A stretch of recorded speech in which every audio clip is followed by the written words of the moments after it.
asosiatif adalah metode statistik yang digunakan untuk mengetahui hubungan atau keterkaitan antar dua atau lebih variabel.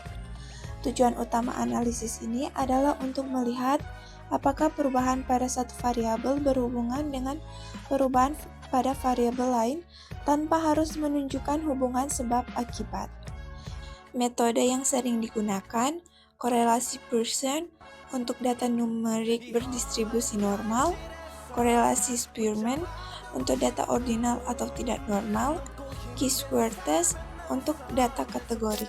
Jenis analisis asosiatif yang pertama itu korelasi sederhana, menghubungkan hubungan antara dua variabel, contohnya hubungan berat badan dengan tekanan darah.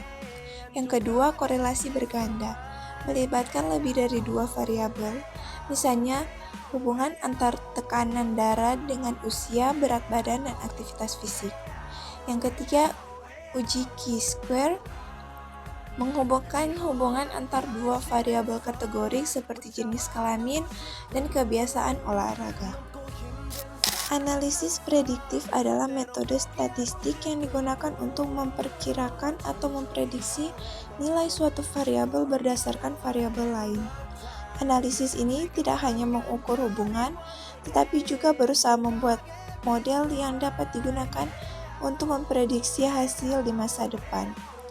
Metode analisis prediktif yang umum digunakan, yang pertama, regresi linear untuk data numerik, regresi logistik untuk data kategorik atau biner seperti sakit atau sehat.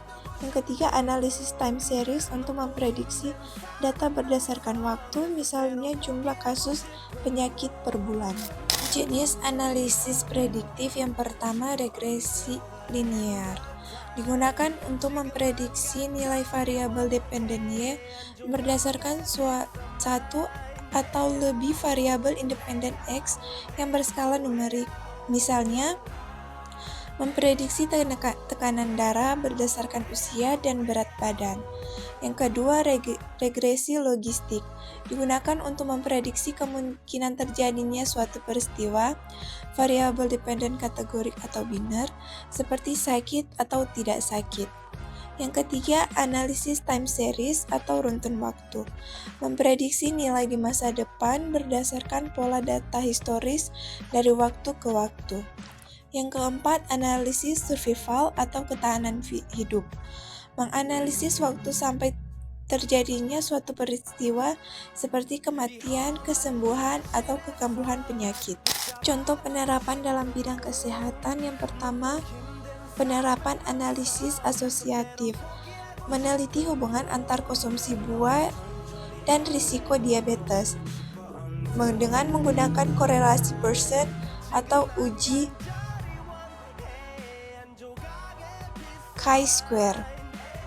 Contoh penerapan analisis prediktif, memprediksi kemungkinan pasien hipertensi mengalami komplikasi jantung berdasarkan usia, berat badan, dan kadar kolesterol, menggunakan regresi logistik atau regresi berganda.